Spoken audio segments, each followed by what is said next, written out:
Hello दोस्तों, एक बार फिर से स्वागत है आपका आरंभ स्टडी पॉइंट में। आज हम जो है पढ़ने वाले हैं क्लास 7 हिस्ट्री का यह चौथा अध्याय है। और चौथा अध्याय मुगल साम्राज्य के बारे में हम पढ़ रहे थे। 2 पार्ट हमने कवर कर दिए हैं। ये आपका तीसरा पार्ट है जो कि बहुत ही महत्वपूर्ण है। ऊपर हमने शासन प्रशासन और अकबर, बाबर, और ऊपर जो है बाबर के बाद हुमायूं, अकबर, इन सब के बारे में हमने जाना। अब जो है उसके बाद की जो मृत्यु होती है अकबर की 1605 में, उसके बाद उसका पुत्र बनता है राजा, जो कि कौन था? तो जहांगीर था। चलिए इनके बारे में हम अब जानते हैं। लिखा गया है कि 1605 में अकबर के मरने के बाद उनका पुत्र जहांगीर बादशाह बना। उसका शासनकाल सामान्य शांतिपूर्ण रहा।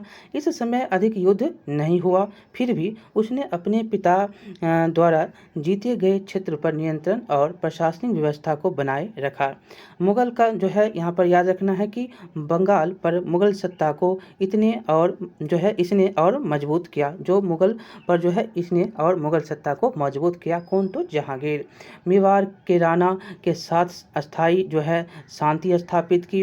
कौन? तो मेवाड़ के राणा के साथ, याद रखना है, इनका क्वेश्चन पूछा गया है। पंजाब के कांगड़ा क्षेत्र पर अधिकार किया तथा अहमदनगर राज्य के साथ जो है शांति समझौता किया। किसके साथ? अहमदनगर राज्य के साथ। जहांगीर के लिए सबसे दुखद रहा कंधार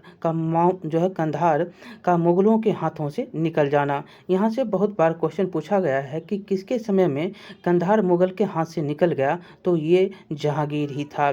जो जहांगीर के समय में जो है कंधार क्या हुआ? तो मुगल के हाथ से निकल जाता है। वह अपनी न्याय की जंजीर के लिए जाना जाता था। क्या जाना जाता था? तो कंधार जो है, यहाँ पर याद रखना पहला कि कंधार किसके शासनकाल में निकला? तो जहांगीर के शासनकाल में। ये याद रखना है आपको, ठीक। आगे है कि कंधार का जो है मुगलों के हाथ से निकल जाना, वह अपनी न्याय की जंजीर के लिए जाना जाता था। और न्याय की जंजीर के लिए कौन जाना जाता था? तो जहांगीर जो है न्याय की जंजीर के लिए भी जाना जाता था। यहाँ पर याद रखेंगे क्यों इसको जाना जाता था। इसके तहत उसने सोने की एक लंबी जंजीर बनवाई, जिससे क्या होता था? जिससे घंटियाँ बंधी थी। कोई भी आता था तो उसको हिलाता था, तो उसको पता लग जाता था कि कोई आया है दुखिया, तो वो जाता था। ये याद रखेंगे। इसके तहत क्या होता था? सोने की उसने एक लंबी जंजीर बनवाई जिससे घंटियां बंधी थी। न्याय की जंजीर कौन? तो जहांगीर। और याद रखना है किसके हाथ से मुगल का जो है कंधार निकल गया? तो मुगलों के हाथ से कंधार किसके शासनकाल में निकलता है? तो यही था। कौन था? तो जहांगीर था। आगे यहाँ पर हम चलेंगे कि यह राजमहल की दीवार से लटका दिया गया था। क्या? तो ये राजमहल की दीवार से लटका दिया गया था। जो आप न्याय की जंजीर मतलब घंटी जो देख रहे हैं, न्याय की जंजीर के लिए जाना जाता था। तो ये न्याय की जो जंजीर है वह क्या था? तो इसमें घंटी बंधी होती थी, जो बनवाई गई सोने की जो एक लंबी जंजीर थी, ये घंटियाँ इसमें बंधी रहती थी। और यह जो है दीवार से लटका दिया गया था, राजमहल की दीवार से। उसने यह घोषणा करवाई कि किसी के साथ सरकार अथवा अधिकारी अन्यायपूर्ण व्यवहार करती है तो वह जो क्या करेगी? वह इस जंजीर को खींचकर अपनी फरियाद सुन सकता है। तो ये याद रखना है कि उसने अगर कोई अन्यायपूर्ण व्यवहार करता है तो ये जंजीर खींचेगा और उसका फरियाद सुना जाएगा। इसका जो है आम आदमी पर कितना असर हुआ यह पता नहीं। राजधानी के लोग इससे जो है जरूर लाभान्वित हुए। राजधानी के जो लोग होते थे वह लाभान्वित हुए, लेकिन आम आदमी पर उतना असर नहीं पड़ता है, ये यहाँ पर से पता चलता है। चलिए अब हम चलेंगे शाहजहाँ के बारे में। शाहजहाँ के हमने बातों को देखा। जो न्याय की जंजीर के लिए जाना गया जो है जहांगीर, और जो किसके हाथों से कंधार गया? तो जहांगीर। और यहाँ पर याद रखना है किसका था? वो सोने के जंजीर से बना। वहाँ पर क्या था? सोने के जंजीर से बना हुआ था। और उसमें क्या था? घंटी बंधा हुआ था। कोई भी जो है उसके साथ अन्यायपूर्ण व्यवहार करता है तो उसको खींच सकता है फरियादी, और उसको सुनेगा। और यहाँ पर याद रखना है कि आम लोगों की तो वैसी कोई नहीं पहुँच हो सकी, नहीं उसको मिल सका, लेकिन जो वहाँ के लोग रहते थे राजधानी, वो लोग को जो है न्याय मिला, कुछ लोगों को मिलता, लाभान्वित हुए। ये सारे बात यहाँ पर आपको याद रखना है। बस इतना ही बात है। अहमदनगर को उसने मिलाया, शांतिपूर्ण व्यवस्था व्यवस्था जो है स्थापित किया मेवाड़ के राणा के साथ, ये सब आपको यहाँ पर याद रखने हैं। और सारी प्रशासनिक व्यवस्थाएं जो हैं अकबर के ही सामान उसने चलाई। देखिए यहाँ पर अब शाहजहाँ को हम पढ़ेंगे तो शाहजहाँ 1628 ईस्वी में मृत्यु होती है जहांगीर की। तो शाहजहाँ जो था वो जहांगीर का पुत्र था, मतलब पिता की मृत्यु हो जाती है 1628 में। और उसके बाद जो है जहांगीर मरने के बाद 1628 में मरने के बाद शाहजहाँ बैठता है गद्दी पर। आम लोगों के बीच जो है वह ताजमहल के निर्माता के रूप में जानते हैं कि लोकप्रिय है। उसने बुंदेलखंड और दक्षिण भारत के विद्रोह को जो है उसने दबाया। बीजापुर और गोलकुंड जैसे दक्षिण भारतीय राज्य को अधीनता स्वीकार करने के लिए बाध्य किया। पश्चिमोत्तर सीमा को सुरक्षित करने के लिए मध्य एशिया के बल्ख और बदख्शां पर आक्रमण किया। कहाँ? बल्ख और बदख्शां पर आक्रमण किया। कंधार को एक बार पुनः अपने अधिकार में लिया। देखिए पिताजी के द्वारा जो है कंधार निकल गया, पुत्र के द्वारा कंधार क्या लिया? अधिकार पे लिया गया। जहांगीर के द्वारा जो है समय में, मुगल के समय में क्या हुआ तो कंधार हाथ से निकल गया, लेकिन जो है यहाँ पर कंधार को पुनः जो है अधिकार में कौन लेता है? तो शाहजहाँ लेता है। लेकिन ये भी याद रखना है कि लेकिन वह अस्थाई नहीं रह सका। लेता है लेकिन अस्थाई नहीं रहा। असम के जो कामरूप क्षेत्र पर अधिकार किया। जो असम अब जो देख रहे हैं वो कामरूप के नहीं नाम से जाना जाता था। अभी जो है याद रखना है आपको एक करेंट में आपको हम बात बता देते हैं। गुवाहाटी में कामरूप नाम का जो है सुपर कंप्यूटर जो है स्थापित किया गया है। ये क्वेश्चन आपसे पूछा गया बहुत से एग्जाम में से एक है। आपको ये कामरूप जो है याद रखना है। ये क्या था? असम के कामरूप क्षेत्र पर अधिकार किया। और इस प्रकार उसके शासनकाल में मुगल साम्राज्य और मजबूत हुआ। मुगल राज्य जो है की सीमाएं भी इस समय बढ़ी। राजनीतिक रूप से शाहजहाँ का काल मुख्यतः शांतिपूर्ण रहा, यद्यपि मध्य एशिया के अभियान द्वारा प्राप्त क्षेत्र पर उनका नियंत्रण नहीं रहा।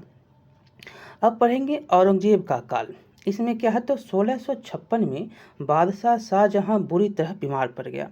सब लोग यह मानने लगे कि कुछ दिनों में वह मर जाएंगे। शाहजहाँ के 4 पुत्र थे। कौन कौन? सारा जो है याद रखना यहाँ पर, दारा, शुजा, औरंगजेब और मुराद। ये 4 पुत्र किसके थे? शाहजहाँ के थे। चारों जो था बादशाह बनना चाहता था। शाहजहाँ ने दारा को अपना उत्तराधिकारी घोषित कर दिया। किसको? तो दारा को। मगर उसके बाकी 3 लड़कों ने इस बात को नहीं माना। शाहजहाँ ने उत्तराधिकारी दारा शिकोह को किया अपना उत्तराधिकारी, लेकिन ये तीनों नहीं माने। ये ऊपर अपने देखा औरंगजेब था। तो सब जो है अपनी अपनी सेना लेकर तख्त पर अधिकार के लिए आगरा की ओर चल दिए। भाइयों के बीच युद्ध हुए। अंत में औरंगजेब सफल रहा। वह अपने पिता के जीते जी शासक बन गया। शाहजहाँ को जो है उसने 8 वर्षों तक कैद में रखा। कितने वर्षों तक? 8 वर्षों तक। इसके कारण उसकी आलोचना होती है। औरंगजेब ने साम्राज्य को विस्तारित करने की कोशिश की।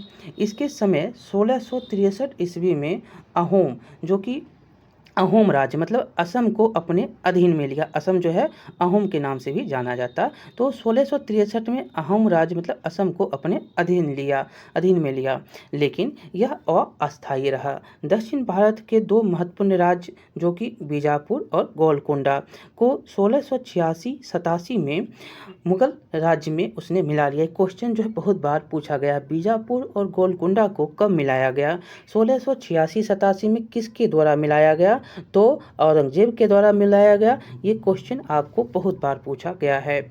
इस प्रकार औरंगजेब के समय मुगल साम्राज्य अफगानिस्तान से लेकर तमिलनाडु तक फैल गया। राज्य के इस विस्तृत रूप ने एक नई समस्याएं औरंगजेब के समक्ष खड़ी कर दी। इनमें एक था वेतन के मद में मिलने वाले जागीरों की कमी। क्योंकि प्रशासनिक वर्ग का स्वरूप साम्राज्य फैलने के साथ काफ़ी बढ़ गया था और उनके लिए जागीर कम पड़ने लगे। इससे पूरे राज्य को अस्त व्यस्त कर दिया इसने, और इसके परिणाम घातक रहे, जो आगे मुगल राज्य के पतन के कारण में महत्वपूर्ण हो गया। आगे है कि मुगल साम्राज्य के पतन के कारण। यहाँ से क्वेश्चन आपको मेंस भी पूछता है, बहुत जो है क्वेश्चन पूछे जाते हैं यहाँ से। देखिए 18वीं शताब्दी में मुगल साम्राज्य छिन्न भिन्न होने लगे। पतन के कुछ कारक तो 17वीं सदी में ही जो है प्रस्तुत हो चुके थे, पर वास्तविक कमजोरी 16वीं शताब्दी में दिखाई पड़ी। औरंगजेब की मृत्यु 1707 में हुई। कब होती है मृत्यु? 1707 में। डेट याद रखेंगे, पूछ लेता है। उसके उत्तराधिकारियां जो हैं उत्तराधिकारी उस समय विशाल साम्राज्य को संभालने में जो है पानी में सक्षम नहीं थे। इसके साथ ही अन्य समस्याएं भी थी। एक शासक के मरने के बाद उत्तराधिकारी के लिए संघर्ष सामान्यतः होता था। इनमें धन और सैन्य शक्ति नष्ट होती गई। प्रभावशाली पदाधिकारी इस स्थिति में किसी एक राजकुमार के साथ मिलकर अपना स्वार्थ साधना चाहते थे। वस्तुतः मुगलों के परवर्ती शासक जो है महत्वपूर्ण पदाधिकारियों के हाथ के कठपुतली थे।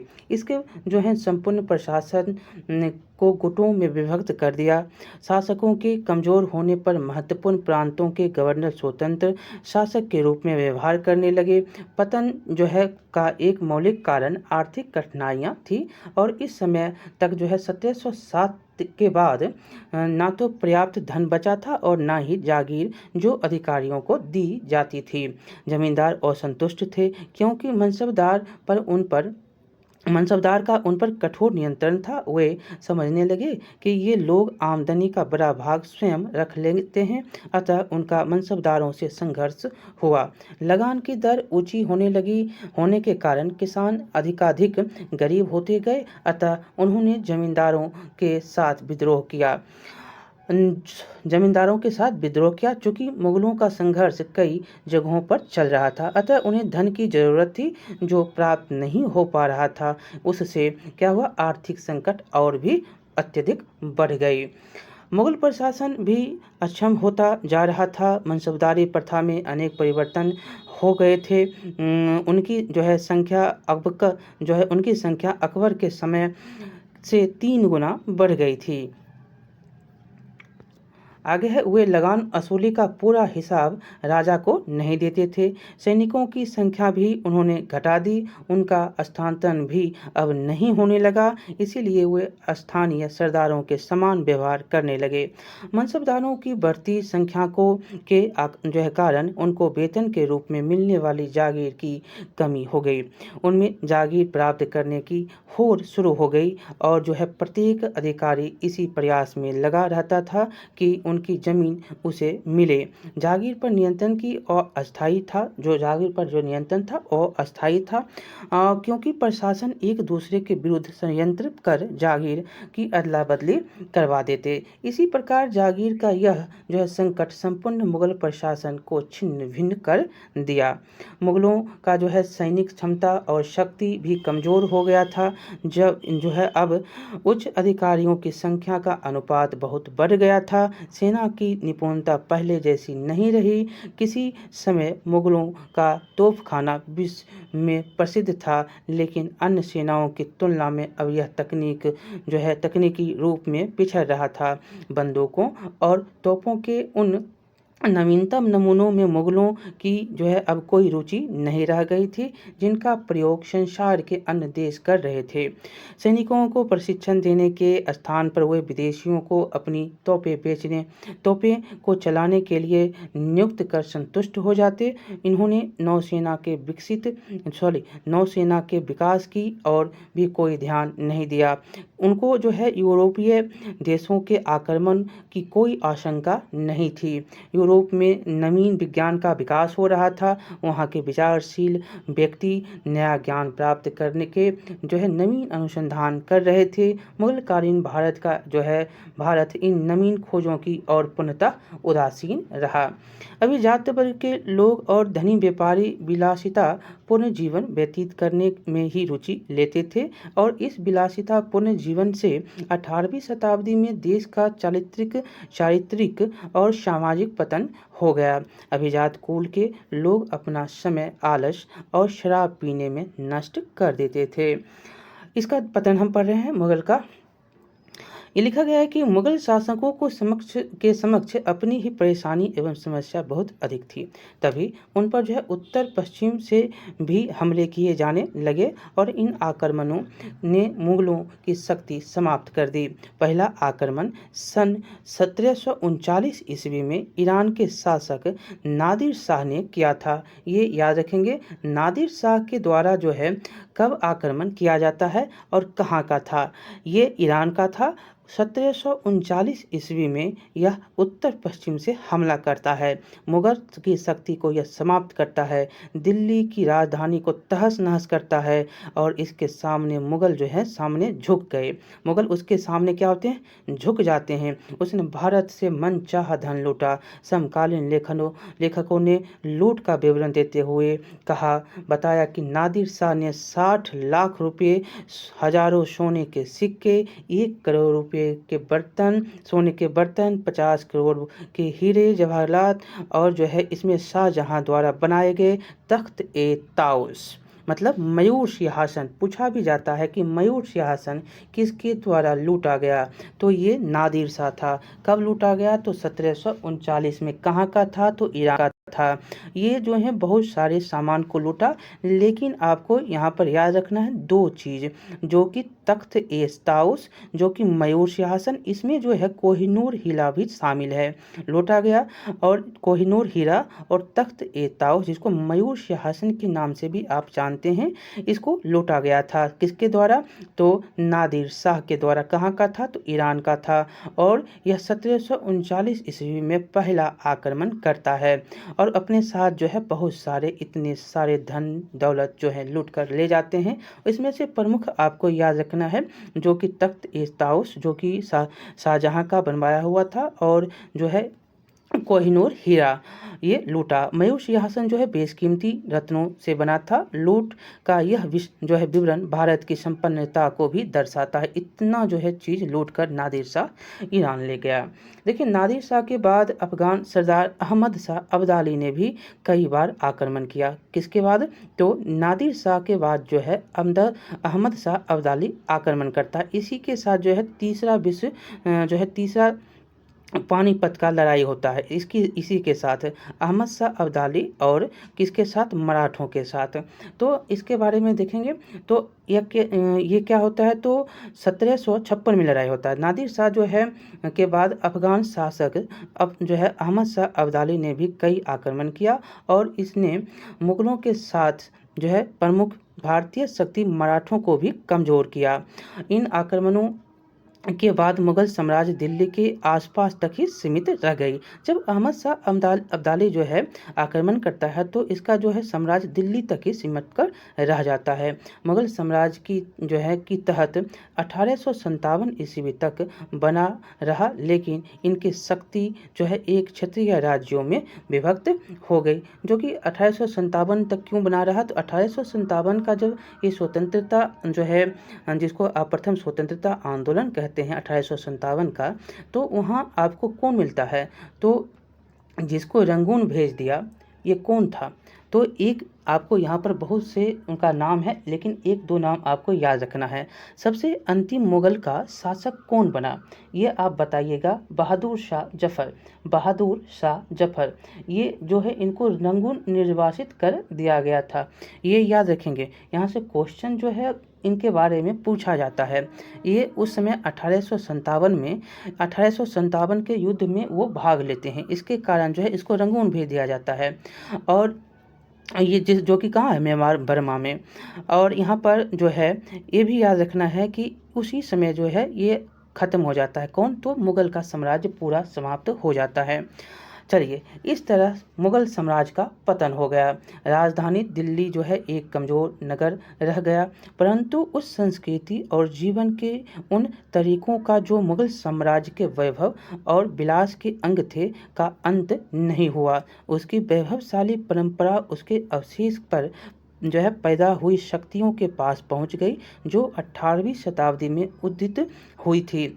इस सदी का जो है इतिहास इन्हीं राज्यों या क्षेत्रीय शक्तियों का इतिहास है। इन राज्यों में जो है मुगल वैभव की झलक अब भी देखी जा सकती है। इन राज्यों के विषय में आप जो है आगे के अध्याय में पढ़ेंगे। हम दिल्ली के बारे में अच्छी तरह से विस्तार से पढ़ने वाले हैं। देखिए, मनसब, बैरम खान, सूबेदार और जहांगीर और महाराणा प्रताप। आप इसमें बताइएगा कि किसका कौन जोड़ा है। देखेंगे यहाँ पर पहला जोड़ा को देखेंगे, कौन है? मनसब। मनसब क्या होता था? तो मनसब जो होता था वो पद था। क्या था? मनसब पद था। और बैरम खान को था, कौन था? तो अकबर। बैरम खान तो अकबर। इसका जो है 13 साल में जो यह राजा बना, तो इसी के ही संरक्षण में, ये बैरम खान के ही संरक्षण में रहा। सूबेदार कौन होता था? तो सूबेदार देखेंगे, और यहाँ पर याद रखेंगे, पहला से मिला देते हैं आपको, महाराणा प्रताप, चित्तौड़। जहांगीर होता है यहाँ पर न्याय की जंजीर। सूबेदार जो होता था वो गवर्नर होता था। ये आप याद रखेंगे। मनसब जो पद था, क्या था? मनसब पद भी था। गवर्नर सूबेदार होता था, जो एक जगह का गवर्नर भी होता था और सेना भी अधिकारी भी होता था। ये सब काम सूबेदार का होता था, प्रांत का। यह आपका मिल गया। और यहाँ से जो भी क्वेश्चन आपको पूछे जाते हैं आप बताइएगा। बहुत बार यहाँ से क्वेश्चन जो हैं पूछे गए हैं। आपको ये चैप्टर कैसा लगा बताइएगा, लाइक करिएगा, शेयर करिएगा, सब्सक्राइब करना नहीं भूलिएगा। एक दो क्वेश्चन देखिए, रिक्त स्थान को हम भरेंगे। इसमें रिक्त स्थान आपका है कि पानीपत की प्रथम लड़ाई बाबर और डैश के बीच डैश ईस्वी में हुई, तो किसके? इब्राहिम लोदी के बीच, और 1526 में हुई। देखिए, यदि जात एक मनसबदार के पद और वेतन का घोतक था, तो सवार उसके डैश को दिखाता है, तो उसके सैन्य बल को दिखाता है। जो भी उसको ज़रूरत होती थी, चाहे पैदल हो चाहे घोड़ा हो, जो भी होती थी, ये सैन्य बल उसके दर्शाते हैं, सवार मतलब।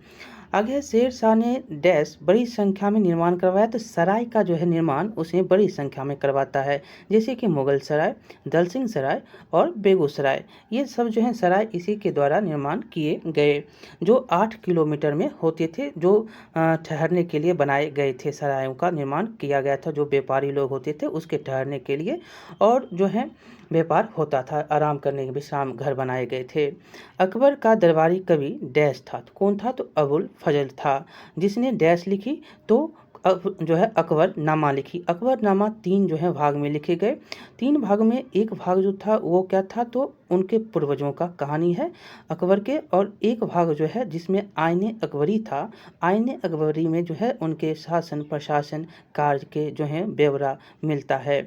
और अब हम 5वां देखेंगे, डैश मुगल साम्राज्य का वास्तविक संस्थापक था। तो अकबर को वास्तविक संस्थापक माना गया मुगल साम्राज्य का। क्यों? तो क्योंकि बाबर तो तुरंत आया, 4 साल में उसकी जो है मृत्यु हो जाती है। फिर हुमायूं आता है तो उसको तो हरा देता है शेर शाह सूरी। उसके बाद ही जो है 13 साल के बाद बैराम खां के संरक्षण में बनता है अकबर। और उसके बाद उसके शासन प्रशासन कैसे चलाना है, नहीं चलाना है, राजकाज कैसे चलाना है, सारे गुण उसने सीख कर बहुत ही अच्छी तरह से राज्य का जो है मुगल साम्राज्य का स्थापना किया। तो आपका आंसर ये हो गया। चलिए, आपका ये चैप्टर भी समाप्त हो गया। कैसा लगा वीडियो अब बताइएगा, लाइक करिएगा, शेयर करिएगा, सब्सक्राइब करना नहीं भूलिएगा। मिलते हैं अगले वीडियो में। बहुत बहुत धन्यवाद।